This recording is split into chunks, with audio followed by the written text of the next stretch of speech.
Bonjour à toutes et à tous, c'est Stéphane pour la chaîne Foilier, je vous remercie de me retrouver chez moi, et donc chez vous. Ah, allez, ça faisait longtemps que c'était pas fait une petite chanson. Cette fois-ci, j'ai retrouvé un morceau en fait que j'avais sur un vieux disque dur, un morceau de rap que j'écoutais il y a très longtemps, qui est pas très connu, c'est là qu'on puisse dire. C'est d'un groupe de rap qui s'appelle Les Chiens de Paille, en référence au film de Sam Peckett, je pense, enfin je suppose, qui parsemait la bande originale du film Comme un aimant d'Akhenaton. Bien. Écoutez, c'est du rap, on s'attend évidemment au pire, je vais le redécouvrir un petit peu avec vous.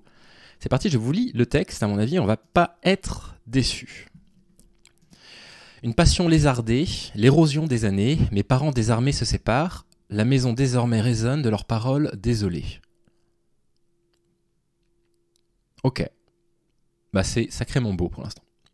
Une part d'ombre est scellée, pour ne pas rompre, esselée, chaque jour ma mère se bat, elle a le monde à soulever, et sur ses joues, tant de peine me navre.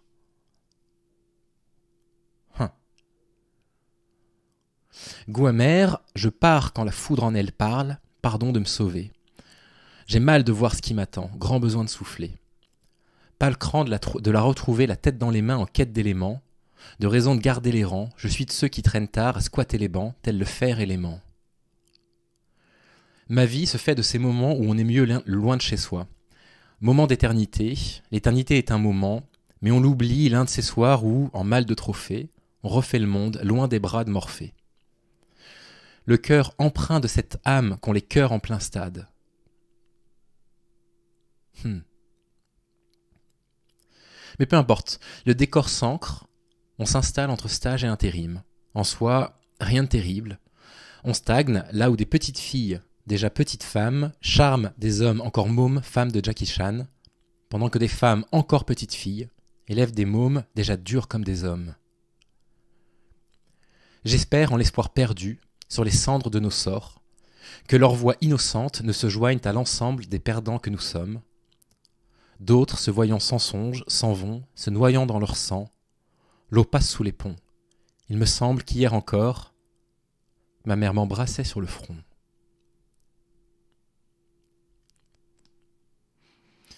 Assis une lettre à la main où les miens se laissent être, ce coin de terre maigre où les chiens aiment faire, je profite de l'instant là où les chemins viennent se perdre. Serein devant cette lettre dont je ne sais rien. C'est peut-être tout et n'importe quoi, mais ne rien savoir laisse une touche d'espoir rare à notre endroit. Entre autres, en bas, j'en ai marre de perdre cette lettre, une part de rêve dans ce pâle réel, un poumon quand, pour mort, mon esprit manque d'air. Que trop de marques de peine se lisent sur ma face.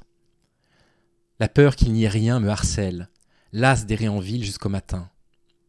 De nouveau, vivre m'enivre, l'entrain rince mon cœur vide d'envie, puis s'étalant sur mes lèvres, leur coin se surélève. Le déçu se relève. Droit dans l'arène, comme un roi devant sa reine et les fauves morts, putain, je sens ressurgir d'affreux remords de leur formol. Innocence, je rêve. Cette lettre, ma charge de revanche. Quand tout s'acharne sur les gens, comme le hasard sur mes chances, pour que notre passage prenne un sens. De naissance, je rêve de puiser dans ma jeunesse à grandes mains. Je puisse prendre les bons chemins et me brise pas, trimant comme tout stream. Pour des miettes en guise part, mais le rêve est mon vice. La vie se marre quand ses fils marnent. Lisant la lettre, je réalise sa justice vaut autant que celle des hommes. Au dépend de ceux de ma zone. On se débat tous dans ce monde, mais on est tous seuls en somme. Je te jure, je resterai qu'un arracheur de sac aux yeux de ceux dont la vie n'est autre que la vie des autres. Je baisse pas assez la tête, peu d'idéaux, mais les idées hautes. Radieux, le ciel reste enfer confortable. En fin de compte, quand on regarde combien monte, combien tombe, inutile de le dire aux gosses.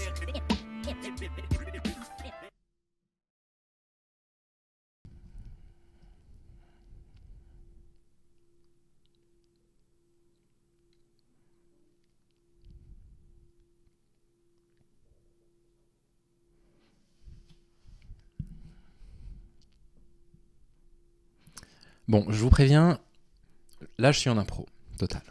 Je sais pas du tout où je vais, enfin, je sais où je vais, je sais ce que j'ai envie de vous dire, je sais pas comment je vais faire pour le dire. Ça va peut-être durer 3 minutes, ça va peut-être en durer 10, je n'en ai aucune idée. Il y a un an, j'ai sorti un mauvais épisode. Ça arrive. J'en sors beaucoup, trop probablement. Et donc forcément, il y en a qui sont de qualité inégale. Celui-là était mauvais, je l'ai senti assez vite qu'il était mauvais, grâce en particulier aux personnes dans les commentaires qui m'ont dit qu'il était mauvais, qui m'ont expliqué pourquoi. jamais une seule personne insultante ne m'a jamais aidé à faire mieux. Par contre, les personnes qui, de bonne foi, me disent « bah là, il y a un problème dans cet épisode », ça, j'écoute. Le temps a passé. Et puis, vous savez ce qui s'est passé récemment, à peu près 1 an. Je vais revenir dessus dans pas longtemps. L'épisode dont je vous parle, c'est un épisode avec le dérapeur. C'est bien le dérapeur. C'est important ce qu'il fait. Le dérapeur, il analyse des textes de rap, il trouve de la misogynie dans les textes de rap, il la dénonce. Très bien. On est vraiment dans ma démarche, complètement dans ma démarche. Je me suis dit, je vais le contacter, on va papoter, je vais lui proposer de passer sur la chaîne et nous expliquer un petit peu pourquoi il travaille là-dessus, comment il travaille là-dessus. Et le dérapeur avait été extrêmement radical en expliquant que le rap, c'était un truc de voyou, que c'était un truc profondément misogyne, que c'était un truc de gangster, et que du coup, ça faisait du mal aux gamins. Bien. Je suis retombé sur ce morceau complètement par hasard. J'avais oublié que je le connaissais. J'avais oublié que je le connaissais quasiment par cœur. J'avais complètement oublié. Tout m'est revenu en l'écoutant. Et ça m'a frappé. J'admire la radicalité pour plein de raisons. J'admire la radicalité parce que être radical, c'est sain. C'est sain d'être radical. Être radicalement opposé à la loi contre la baya, c'est sain. Être radicalement opposé aux manifestations contre l'avortement, c'est sain. Être radicalement opposé contre la peine de mort, à la peine de mort, c'est sain. C'est très sain d'être radicalement opposé à ces choses-là. Je traverse un paradoxe en ce moment, qui est un paradoxe évident, où d'un côté, je suis de plus en plus en colère, alors c'est sûr que ce que je traverse en ce moment n'aide pas. Néanmoins, ça fait un moment que je sens que je suis de plus en plus en colère. Ça fait un moment que je suis déçu de moi, que je suis déçu de ma chaîne, de son manque d'impact, que je suis déçu de la façon dont je traite certains sujets, etc. Et, vous l'avez bien vu, j'ai perdu en radicalité sur pas mal de propos. Bien. Pour le meilleur, en l'occurrence. Là, je parle de la question trans. C'est important que je perde en radicalité sur la question trans, et c'est parce que j'ai perdu en radicalité sur la question trans que j'ai enfin accepté de lire ce qu'on m'envoie depuis 1 an et demi, d'échanger avec des personnes trans, avec des membres d'assaut également, et que, petit à petit, ce travail-là, qui a commencé par une forme de déradicalisation, je sais que le mot est extrêmement connoté, mais entendons-le simplement comme la radicalité qu'on peut avoir dans le milieu militant. Ne l'entendons évidemment pas comme la radicalisation au sens, je ne sais pas, du terrorisme, bien évidemment. Il y a une sorte de méta qui se développe là sur les réseaux sociaux. De toute façon, beaucoup de choses se disent sur moi en ce moment. Soi-disant, je serais un faux cul, un hypocrite. J'aurais changé d'avis du jour au lendemain. Oui, changé d'avis du jour au lendemain sur la question trans. J'étais l'allié des rats de femme, aujourd'hui je suis leur ennemi juré. Elles me diffament absolument partout autant qu'elles peuvent. Elles m'insultent. Ça va s'arrêter, croyez-moi. J'arrête d'être gentil en fait. J'arrête d'être gentil. Là, il faut que je me protège. Et je n'arrive pas à me protéger seul puisqu'elles ne s'arrêtent pas. Donc, bon voilà. Vous connaissez les démarches que j'entreprends judiciaires, tant pis. Celles qui tiennent les propos les plus scandaleux à mon encontre, qui expliquent que je suis un agresseur psychologique de femmes, parce que je connais leur nom et l'adresse de certaines, parce que je leur avais envoyé un bouquin scandaleux, je vous en parlerai un jour. De toute façon, elles se feront un plaisir d'essayer de me ridiculiser en disant « Regardez, il a écrit un lexique woke pour se moquer des woke. » Au contraire, moi je suis plutôt fier d'avoir évolué. Et c'est leur méta. C'est Stéphane, en fait, il n'a jamais forcément cru aux idées qu'il avait tenues, ou alors il y a cru et il fait semblant aujourd'hui. Il fait semblant parce qu'on ne peut pas changer d'avis du jour au lendemain.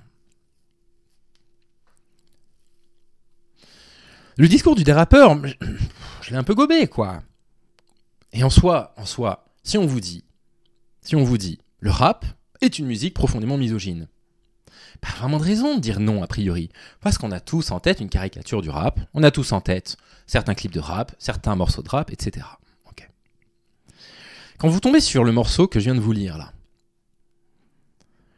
franchement, ça fait partie de petits déclics, tout petits déclics, qui pourraient vous faire vous dire, et ça a été mon cas, tiens, et si je réécoutais ce que j'écoutais quand j'étais ado ? Et si je prenais le temps d'aller écouter des trucs sur Spotify, dans le rap, etc. Et puis, petit à petit, vous vous dites, bah, quand j'étais ado, ou même jeune adulte, et que j'écoutais Youssoupha, bah, il n'y avait pas grand-chose à redire. Niveau misogynie, il n'y a pas grand-chose. Kerry James, il y a des trucs, mais il y a quand même des textes qui sont magnifiques. J'écoutais Puzzle quand j'étais ado. J'écoutais IAM. J'écoutais NTM comme tout le monde. Alors on va me dire, ils ont fait ma Benz. Oui, évidemment. Hein. Mais à personne en danger, coupable, comme crie les cités, mais l'État malgré ça nous fera payer les dégâts, c'est NTM aussi. Des textes qui s'éloignent complètement de ce qu'on peut imaginer, du gangsta rap, de la misogynie, etc. Et vous en écoutez encore. Alors parfois vous tombez sur des trucs misogynes.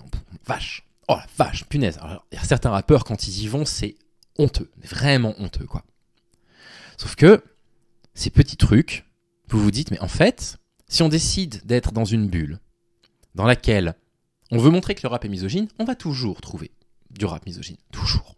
C'est facile. Mais quand on est dans la démarche inverse à se dire, mais attends, j'ai laissé une vidéo sur ma chaîne disant les rappeurs sont des misogynes. Point. Terminé. Les rappeurs sont le produit de la culture du viol et propagent la culture du viol. Point. Terminé. Et bien quand vous tombez sur un morceau comme ça, c'est un premier déclic. Premier truc, vous vous dites, tiens, c'est quand même un contre-exemple qui va à l'encontre de ma vision du monde. Et donc, vous êtes dans la démarche, vous écoutez de plus en plus de choses et vous vous rendez compte que même s'il existe des trucs scandaleusement misogynes dans le rap, c'est le moins qu'on puisse dire, et on continuera à le dénoncer, hein, il manquerait plus que ça. On réalise un truc, c'est que la réalité, elle ne se plie pas à nos impressions. La réalité ne se plie pas au filtre qu'on veut se mettre devant les yeux. Et quand on décide de se mettre un filtre très radical devant les yeux, on est obligé de déformer la réalité pour s'assurer que la réalité répond à nos attentes. Et cette démarche-là, précisément, n'est pas saine. Cette démarche-là n'est absolument pas saine. Et penser que j'ai changé d'avis sur la question trans du jour au lendemain, c'est un mensonge, évidemment.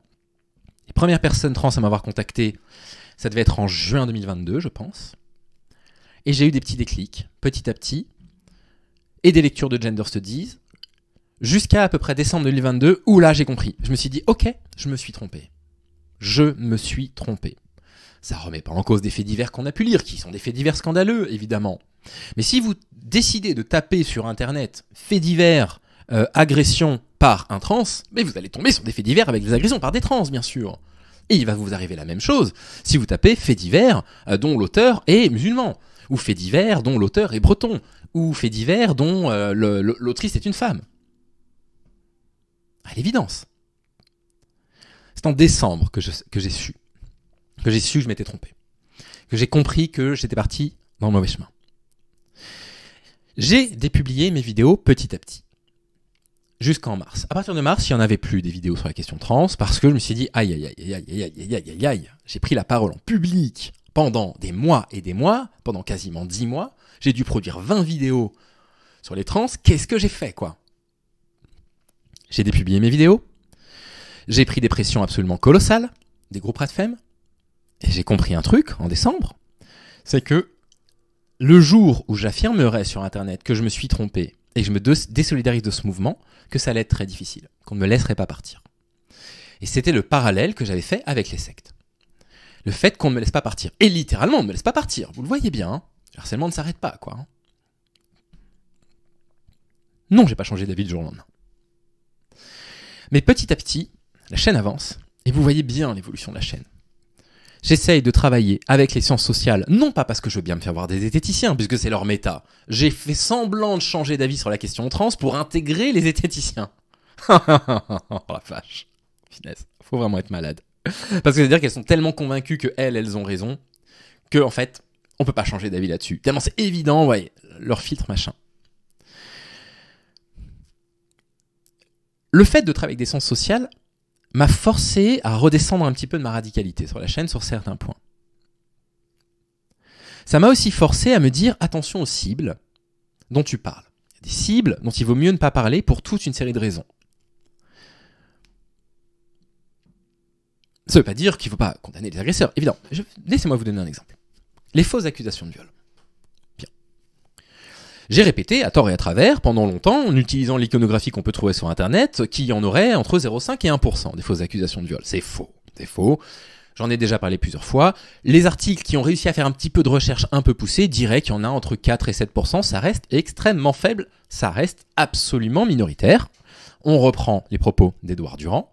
Quand vous recevez un témoignage d'un enfant ou d'une femme qui subit une agression, votre rôle à vous, c'est d'accueillir le témoignage avec neutralité, avec bienveillance et sans le remettre en question.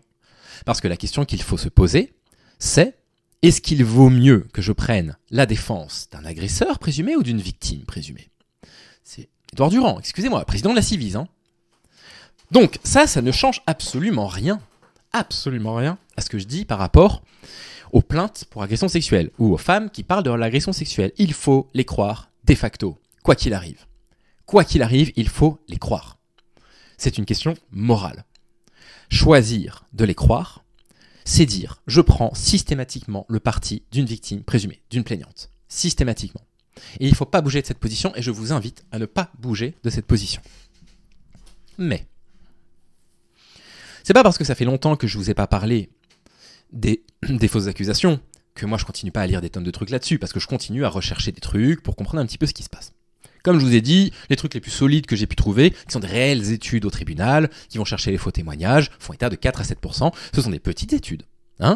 L'autre va encore dire que je falsifie des études universitaires. Donc, effectivement, ce sont des études sur des petits échantillons, sur des tribunaux qui vont se passer dans un État aux États-Unis sur 300 à 400 cas. C'est pas beaucoup, c'est vrai, c'est pas beaucoup. Ça donne quand même une approximation. Une approximation qui semble plus correcte que juste des assos qui disent 1%, et on sait pas trop pourquoi elles disent 1%. Bon.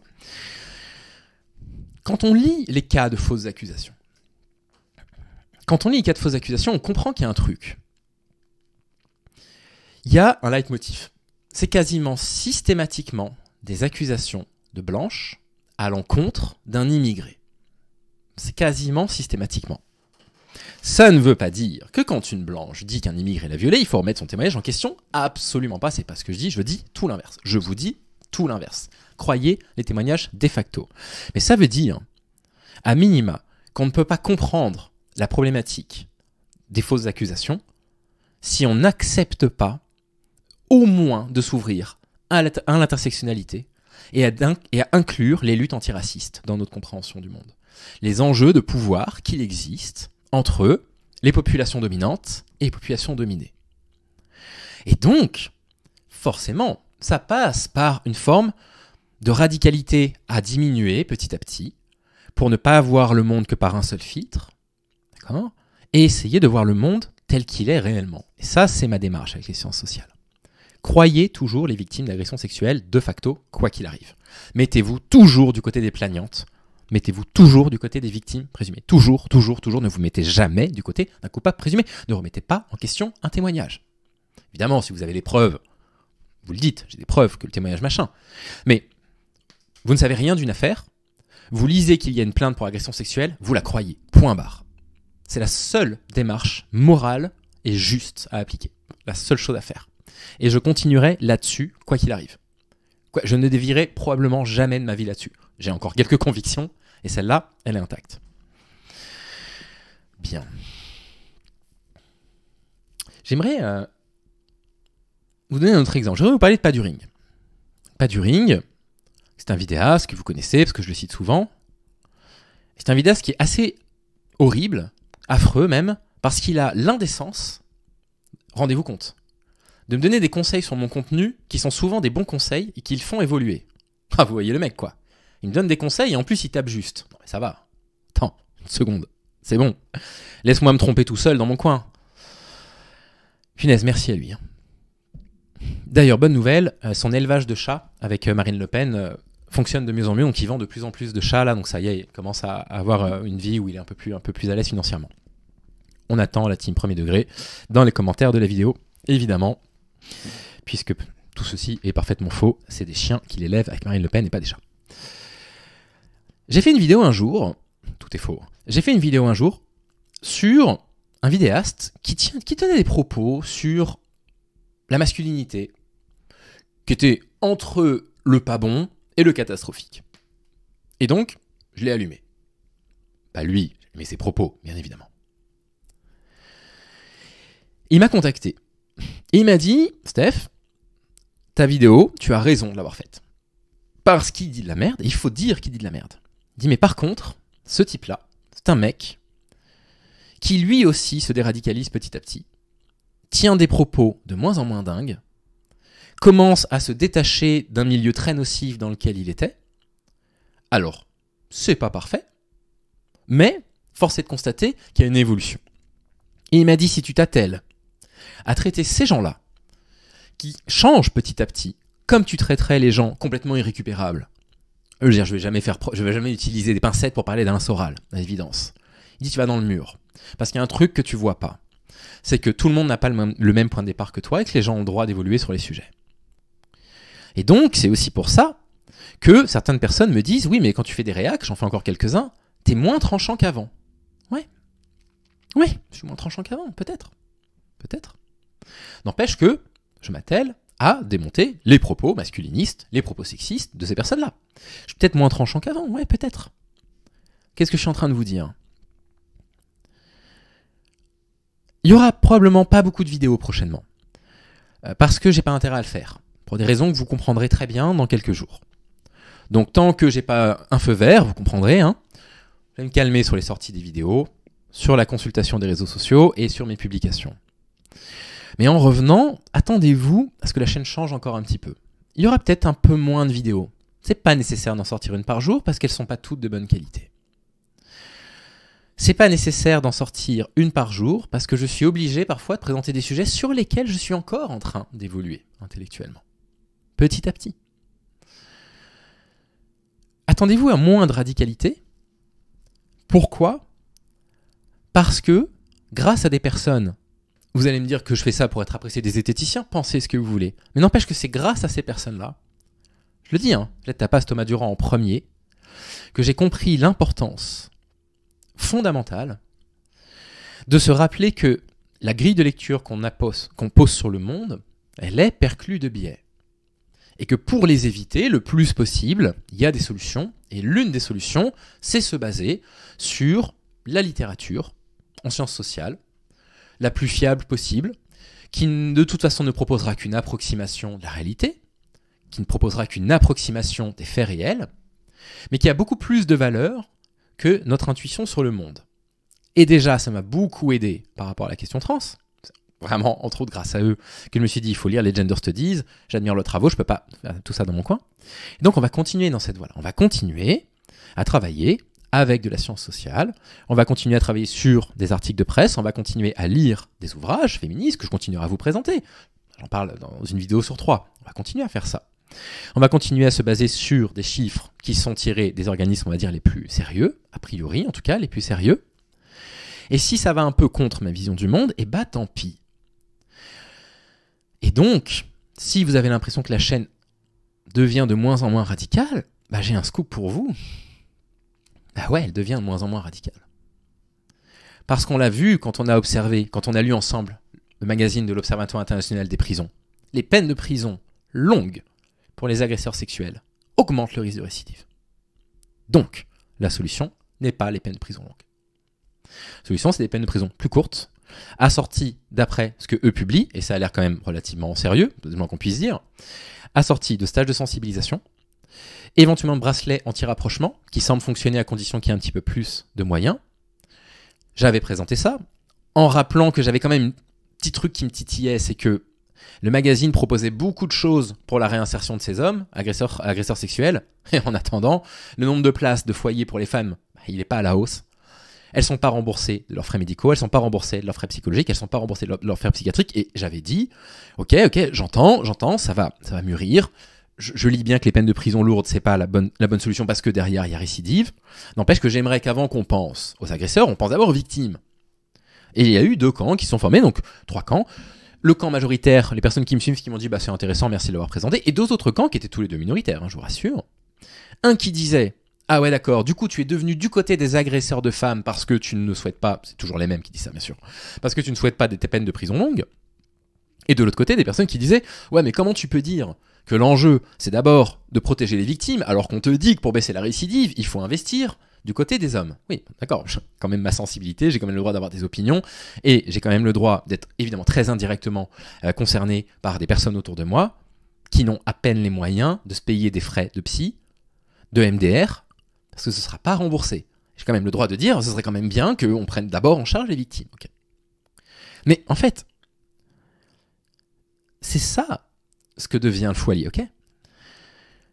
Je suis parti d'un militantisme très radical. Voilà. Parce que c'est plein de belles phrases, C'est plein de grandes expressions. Et c'est intéressant parce que ça propose une approximation du monde qui répond à tout. Et quand on commence dans le militantisme, et j'avais pas lu beaucoup de bouquins de féminisme quand j'ai commencé il y a 2 ans et demi, 3 ans, c'est pas mal. Une bonne approximation qui vous fait rentrer dans le militantisme, vous vous sentez utile, vous avez la validation des personnes qui vous regardent, c'est bien, ça fait du bien, effectivement, ça fait du bien. Le problème de ça, c'est que quand vous voulez faire une approximation du monde sur des sujets de sciences sociales comme les rapports entre les femmes et les hommes, de toute façon, si vous refusez des grilles de lecture qui ne sont pas dans votre propre grille de lecture qui est très radicale, vous êtes dans le faux. Vous êtes dans le faux. Vous n'allez pas résoudre, je ne vais pas résoudre la thématique des violences conjugales et des VSS en caricaturant ce que sont les violences conjugales et les VSS. On ne va pas avancer. Il y aura des petites victoires, évidemment, qui ne seront pas dues à moi. Je veux dire, si demain, l'avortement est réellement dans la Constitution, c'est-à-dire on ne peut plus toucher à l'avortement, et du coup, tout délit à l'avortement est réellement une amende, y compris les manifestations, le jour où tout ça c'est acquis, qu'on les foutra en garde à vue, les gens qui militent contre l'avortement, parce que c'est quand même une forme de délit d'entrave, ok, ce sera une petite victoire, on sera content. Et c'est là que c'est paradoxal, c'est ce que je vous disais. C'est que je me sens de moins en moins radical, je me sens de plus en plus ouvert à d'autres visions du monde qui, je trouve, se complètent bien et me permettent de comprendre de plus en plus de choses. Typiquement, vous trouverez très peu d'exemples de femmes qui ont accusé une personnalité extrêmement connue, être accusée d'avoir fait des fausses accusations. Ça existe, mais c'est rarissime. D'accord ? C'est rarissime. Je dis pas que ça n'existe pas, mais c'est rarissime. Récemment, il y a eu ce fait divers où on a appris qu'une femme avait accusé, complètement à tort, elle subissait des violences sexuelles intrafamiliales, d'avoir accusé complètement à tort un Maghrébin qui a fait des années de prison. Ce truc-là, on doit sortir de notre filtre radical de « ça n'est qu'une question de féminisme, ça n'est qu'une question de sexisme ». Il faut qu'on sorte de ce truc-là. On ne peut pas, comme ça a beaucoup été fait par certaines féministes, radicales bien sûr, analyser ce qui s'est passé autour de Nahel exclusivement par le regard masculin. Peut-être que dans leur tête, c'est une explication monocausale qui explique tout, ça n'est pas possible. Ces phénomènes sont éminemment complexes et méritent qu'on continue, nous, à essayer d'ouvrir notre vision aux autres formes de lutte. Je ne vais pas devenir militant antiraciste demain, je vous rassure, pas du tout. Le Foyer va rester une chaîne contre le sexisme, évidemment. Mais il va falloir que je complexifie mes propos. J'ai complexifié mes lectures récemment, c'est très bien, complexifier. Je ne lis pas des choses plus complexes, c'est pas ce que je veux dire, mais je lis des choses qui sont différentes de ce que j'avais l'habitude de lire. Oui, effectivement, je lis des bouquins sur l'anarchisme. Oui, je lis des bouquins sur le communisme. Oui, je suis en train de lire des bouquins d'histoire politique. Je suis en train de lire beaucoup de choses par rapport à ça. Peu importe, ça vous intéresse pas. On parlera petit à petit, et j'en parle déjà, vous voyez bien que les thèmes évoluent avec le temps. L'idée, c'est d'essayer de comprendre le sexisme de la meilleure façon, de la façon la plus réelle, telle que le sexisme existe réellement. Et le sexisme n'existe pas tout seul. Il existe rarement tout seul. Et le sexisme est une discrimination qui va se croiser avec d'autres formes de discrimination, évidemment. Les femmes noires ne vivent pas le même sexisme que les hommes noirs. Les femmes pauvres ne vivent pas le même sexisme que les femmes bourgeoises, à l'évidence. Donc, le paradoxe avec ça, le fait que je sois de moins en moins radical dans mes propos, c'est que je suis de plus en plus en colère. Peut-être aussi parce que je suis de plus en plus impliqué, que j'accorde de plus en plus de temps à cette activité, que ça m'attire de plus en plus d'ennemis, à l'évidence. Tout ça, effectivement, attise ma colère. La colère n'est pas une mauvaise émotion, c'est une émotion qui est très saine à ressentir, mais pas une émotion qui vous rend toujours heureux. Et c'est ça le paradoxe, être de plus en plus en colère et vouloir être un peu moins radical. Ouais, j'ai tenu des propos qui ont probablement satisfait des personnes pendant un temps, parce que c'était des propos qui apportent une réponse toute faite, c'est la domination masculine. Et de fait, je pense encore que c'est probablement... Ouais, je le pense encore. Avec éventuellement la lutte contre la pauvreté, je pense que la lutte contre le sexisme, c'est probablement la lutte la plus importante actuellement dans le monde, j'en suis convaincu. Parce que qui dit sexisme dit culture du viol, etc. Donc si vous voulez, on va continuer là-dessus, bien évidemment, mais on va le faire différemment. Voilà, il y aura peut-être moins de vidéos, parce que je vais peut-être prendre un peu plus de temps pour faire certaines recherches. Il n'y en aura pas qu'une par mois, On va pas passer d'une par jour à une par mois, mais il y en aura peut-être 3 par semaine. Pas mal. 3 ou 4, pas plus. Il y aura toujours quelques debunks parfois, donc quelques réacs, parce que c'est toujours intéressant quand même de le faire. Mais il y a un moment donné, il faut qu'on aille peut-être au-dessus de ça. À un moment donné, il va falloir que on réfléchisse avec plus d'outils, peut-être pour être plus efficace, pour toucher aussi plus de monde, c'est important, et pour être plus dans le vrai. Parce que ce qui apporte, et ça je l'ai appris sur la tronche en biais, une explication monocausale à un phénomène éminemment complexe, a quand même de grandes chances d'être une explication un peu simpliste. C'est à peu près ça que je voulais dire, je m'en suis pas si mal sorti. Pris des raccourcis, choses que je vous ai pas dites probablement, j'ai fait un coucou aux copains pas du ring et de la tronche en biais, c'est déjà pas mal. Donc voilà, attendez-vous à ça prochainement. On va essayer de mettre un peu plus de complexité dans nos propos. Attendez-vous à ça. J'espère que ça continuera à vous plaire. Si ça ne vous plaît pas trop et que vous préférez des contenus beaucoup plus tranchés que les propos que j'ai pu tenir dans les dernières vidéos, que ceux que je tiendrai dans les prochaines, nos chemins se sépareront peut-être, c'est pas grave, ça n'a aucune importance. C'est comme ça qu'Internet fonctionne. Il y a des vidéastes avec qui vous allez faire un bout de chemin parce qu'ils vont vous parler à un instant T. Peut-être que certaines personnes ont besoin de plus de radicalité parce que ça leur permet aussi de raisonner leur colère, de se calmer un petit peu. Il n'y a aucun problème, je l'accepte, mais sans aucun problème. J'accepterai toujours de perdre une partie de mon public et d'en retrouver une autre. Il n'y a aucun problème. Vous n'êtes pas obligé d'évoluer avec moi prochainement, absolument pas obligé. Il y a des anciens qui regardent la chaîne et des anciennes qui ont arrêté de regarder. Néanmoins, je continue à prendre beaucoup d'abonnés. Donc, c'est que je trouve quand même un nouveau public. Voilà, écoutez. Si vous arrivez sur la chaîne, vous êtes les bienvenus, on va continuer à travailler. Si vous me suivez depuis longtemps, je suis ravi que vous acceptiez de suivre mon évolution sur certaines choses. Peut-être que vous évoluez avec moi, peut-être pas, ça n'a pas d'importance, je vous en remercie. Et je voulais vous annoncer ça.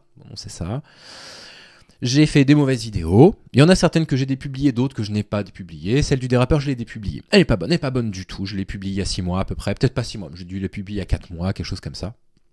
Elle n'est pas bonne, ça vaut pas la peine. En plus, j'ai beaucoup de points de divergence profonds, absolument profonds, avec le dérapeur sur d'autres choses. Voilà, des points de désaccord qui se sont accentués avec le temps. Donc voilà. La vidéo n'est plus là. Je pense que je supprimerai quelques vidéos. Je vous dirai lesquelles, bien sûr. Moi, je vous prends pas par surprise. Vous savez, quand vous entendez le Fouali à supprimer ses vidéos sur les trans sans jamais expliquer pourquoi. Non, mais attendez, j'ai dû en parler dans 25 vidéos. N'écoutez pas ça, s'il vous plaît. Venez à la source. Venez écouter ce que j'ai à vous dire. Si je retire d'autres vidéos, vous le saurez. Je vous le dirai. J'ai dû dépublier d'autres vidéos, je ne peux pas vous dire lesquelles. Vous allez très vite vous en apercevoir. Pour des raisons dont je ne peux pas trop vous parler pour l'instant. J'ai dû en dépublier quelques-unes. J'ai publié 11 au total, je crois. Voilà. En rapport, bien sûr, entre autres, avec Stéphane Edouard, bien sûr, vous l'avez compris. Et puis, ma foi, ce qui est intéressant, c'est les prochaines que je publierai. Je ne sais pas quand c'est. Ça ne sera pas avant mercredi, c'est sûr, à 100%. Ça, c'est absolument certain. Ce ne sera pas avant jeudi, pardon. Minimum. Impossible que ça sorte avant jeudi. Voilà. Idem pour les réseaux sociaux. Ne soyez pas inquiets par mon silence.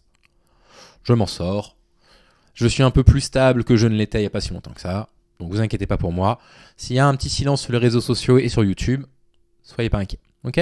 C'est une pure nécessité. Je ne peux pas faire autrement. Voilà. Là, je fais un petit peu ce qu'on me demande de faire. Sur ce, prenez soin de vous. C'est une petite vidéo de transition. Le début est peut-être un petit peu surprenant. On va voir les curieux et curieuses qui vont cliquer sur la vidéo en se disant tiens, il va analyser un texte de rap, pourquoi pas. Et on va voir ce que vous en pensez. Dites-moi ce que vous en pensez. C'est pas pour vous piéger que je fais ça. Évidemment que c'est pas pour vous piéger, mais bon, je pense que je vais faire une petite miniature et le titre de la vidéo autour du rap. On va voir. Prenez soin de vous. À bientôt.